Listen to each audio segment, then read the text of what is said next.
Hello friends, welcome back to my channel. तो आज की इस वीडियो में मैं आप लोगों के साथ शेयर कर रही हूँ एमपी डीएलएड के important question yoga education second year के।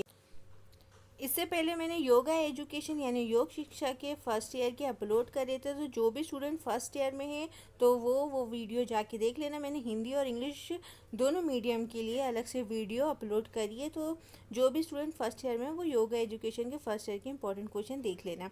अभी मैं आपके साथ शेयर कर रही हूँ MP DElEd important question second year yoga education के। तो जो भी स्टूडेंट सेकेंड ईयर में है तो उनका एक पेपर है योगा एजुकेशन, जो कि आप लोगों का आता है 25 नंबर का। आपका इसका रिटर्न पेपर होता है थ्योरी का 25 नंबर का। तो उसमें आपसे कैसे क्वेश्चन करे जाते हैं या आपके कौन से क्वेश्चन आ सकते हैं, कौन से मोस्ट इंपॉर्टेंट क्वेश्चन है, वो सारे क्वेश्चन मैं आपके इस वीडियो में शेयर करूंगी। तो वीडियो को लास्ट तक देखिए। तो चलिए वीडियो को स्टार्ट करते हैं।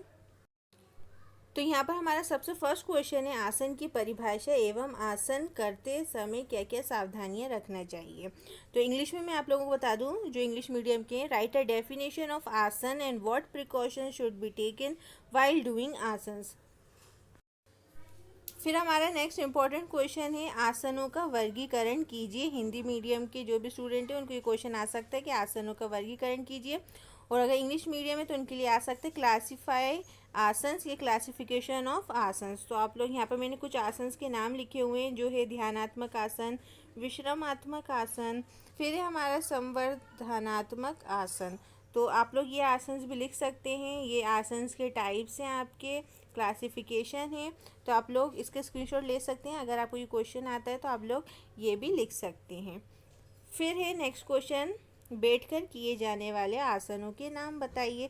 तो ये क्वेश्चन आप लोगों का 1 या 2 नंबर में पूछा जाता है। Name the asanas that can be done while sitting. ऐसे कौन से आसन हैं जो बैठकर करे जाते हैं। तो यहाँ पर मैंने कुछ आसन्स के आप लोगों को नाम बताएं, तो आप इसका स्क्रीनशॉट ले लिए। आप ये आसन्स भी लिख सकते हैं अगर आपको ये क्वेश्चन आता है तो। अब आते हैं नेक्स्ट क्वेश्चन पे। तो हमारा नेक्स्ट क्वेश्चन है पेट के बल लेट कर किए जाने वाले आसनों के नाम बताइए। Name the asanas performed while lying on the stomach.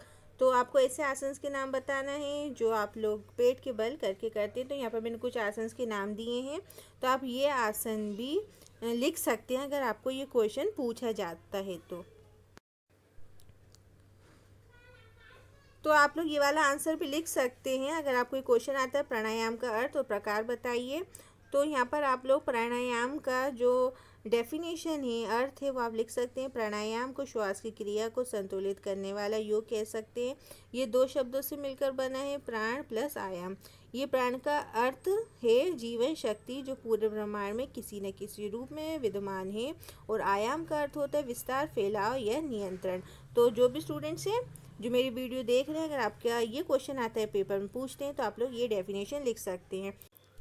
उसके बाद है प्रकार यानी टाइप्स। तो आप लोग प्रकार में ये लिख सकते हैं। तो आप लोग इसका स्क्रीनशॉट ले लिए। अगर प्रकार पूछ रहे हैं तो आप ये प्रकार भी बता सकते हैं, आपको पूरे नंबर मिलेंगे। फिर नेक्स्ट क्वेश्चन है हमारा प्राणायाम करते समय क्या क्या सावधानियां रखनी चाहिए। What are the precautions to be taken while doing pranayama. तो यहाँ पर मैंने कुछ सावधानियां लिखी हैं, जैसे कि हमारा है कि इसका अभ्यास पद्मासन या सिंहासन पे बैठकर करना चाहिए। जो भी स्थान चुने वहाँ शुद्ध हवा का आगमन हो और शोर शराबा ना हो। नेत्रों को नाक पर केंद्रित करके वह आंखें बंद करके अभ्यास करना चाहिए, जल्दबाजी में ना करें। तो यहाँ पर मैंने कुछ आप लोगों को सावधानियाँ बताई हैं, तो आप लोग ये भी लिख सकते हैं, या आपको अगर दूसरी पता है आपकी बुक में अगर अलग से दिए तो आप वो भी यहाँ पर लिख सकते हैं। अब नेक्स्ट क्वेश्चन पे आते हैं, कुंभक एवं रेचक का अर्थ स्पष्ट कीजिए। Explain the meaning of kumbhak and rechak. तो कुंभक और रेचक क्या होता है, यहाँ पर मैंने डेफिनेशन लिखी हुई है। तो यहाँ पर मैंने लिखा है प्राणायाम में सांस लेने और सांस छोड़ने के बीच के समय अंतराल को कुंभक कहते हैं। फिर यही मैंने नीचे लिखा है कुंभक पूरक करने के बाद सांस बाहर रोकते हैं, वैक्यूम की स्थिति को बाहर कुंभक कहते हैं। रेचक अंदर ली हुई श्वास को नियंत्रित गति से बाहर छोड़ने की क्रिया को रेचक कहते हैं। तो ये अगर आपको कुंभक और रेचक के बारे में पूछा जाए कि उसका मीनिंग क्या है तो आप लोग ये लिख सकते हैं। फिर नेक्स्ट है हमारा बंध का अर्थ, प्रकार और लाभ बताइए। What is the meaning and benefits of बंध। जो इंग्लिश मीडियम के यहाँ पर मैं आपको बता दूँ, बंध मतलब होता है लॉक या फिर बाइंड इन योगा। योगा में हम कोई लॉक या बाइंड का पोस्चर करते हैं, उसी को हम कहते हैं बंध। तो बंद का अर्थ है ताला लगाना, बंद करना, रोक देना। बंद के अभ्यास में शरीर के विशेष क्षेत्र में ऊर्जा प्रवाह को रोक दिया जाता है। जब बंद खुल जाता है तो ऊर्जा शरीर में अधिक वेग से वर्धित दबाव के साथ प्रवाहित होती है। तो ये है हमारा बंद का अर्थ। अब मैं बताती हूँ आप लोगों को इसका प्रकार और इसके लाभ क्या हैं।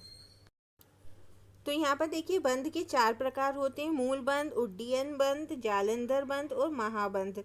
तो यहाँ पर मैंने आपको लिखा हुआ है मूल बंद क्या है, ये सारी चीज़ आप लिख सकते हैं। तो आप लोग इसका स्क्रीनशॉट लेके अपने पास रख सकते हैं। अगर आपके पास ये क्वेश्चन आते हैं तो आप इसको रिवीजन करते रहिए। अगर ये क्वेश्चन आपसे पूछा जाता है तो आप ये लिख सकते हैं। उसके बाद लाभ क्या है, तो लाभ भी मैंने यहाँ लिखा है कि बंदों में क्षणिक रूप से रक्त का प्रवाह रुक जाता है, इसलिए बंद के खुलने पर ताज़ा रक्त का बढ़ा हुआ प्रवाह होता है जो पुरानी मित्र कणों को बहाकर दूर ले जाता है। इस प्रकार से सभी अंग मजबूत, नए और पुनर्जीवित होते हैं और रक्त संचार में सुधार हो जाता है। तो ये बंद के लाभ हैं।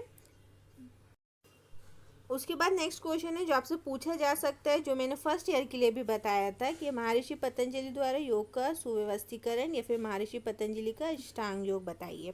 अगर आपको अष्टांग योग पूछते हैं या महर्षि पतंजलि का सुव्यवस्थीकरण पूछते हैं तो आपको समझ जाना कि आप लोगों को ये एक ही क्वेश्चन पूछा है, या फिर अष्टांग योग आपका राजयोग के नाम से भी आ सकते हैं। जैसे कि मैंने नीचे लिखा है महर्षि पतंजलि के योग को ही अष्टांग योग या राजयोग कहा जाता है।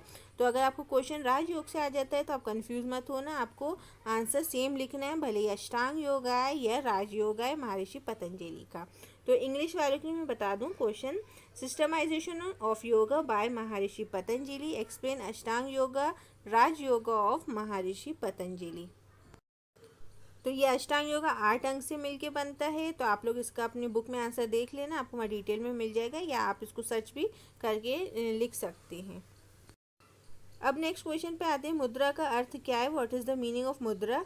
यहाँ इंग्लिश मीडियम के लिए मैं बता दूं, मुद्रा मतलब होता है हैंड जेस्चर्स। योगा करते टाइम जो भी हमारे हैंड जेस्चर्स होते हैं उसको हम कहते हैं मुद्रा। ठीक है, तो यहाँ पे मैंने मुद्रा का आंसर लिखा है। जो हिंदी मीडियम वाले हैं वो ये आंसर लिख सकते हैं मुद्रा, अगर आपका क्वेश्चन आता है तो ये हैं आपके MPDLED योगा एजुकेशन के most important question second year के। तो आगे भी मैं आप लोगों को ऑल सब्जेक्ट के क्वेश्चन दूंगी, तो आप मुझसे कनेक्ट रहिएगा। अगर आपने मेरे चैनल को अभी तक सब्सक्राइब नहीं किया है तो मेरे चैनल को सब्सक्राइब कर लिए, क्योंकि आगे ऐसी इंपॉर्टेंट क्वेश्चन की वीडियोस और अपडेट आप तक आते रहेंगे। साथ में बेल बटन को क्लिक कर लेना ताकि कोई भी न्यू वीडियो की नोटिफिकेशन आप तक पहुँच जाए सबसे पहले। और अगर आपको मेरी वीडियो अच्छी और इन्फॉर्मेटिव लगी हो तो वीडियो को लाइक करें और अपने फ्रेंड्स और फैमिली के साथ शेयर करें।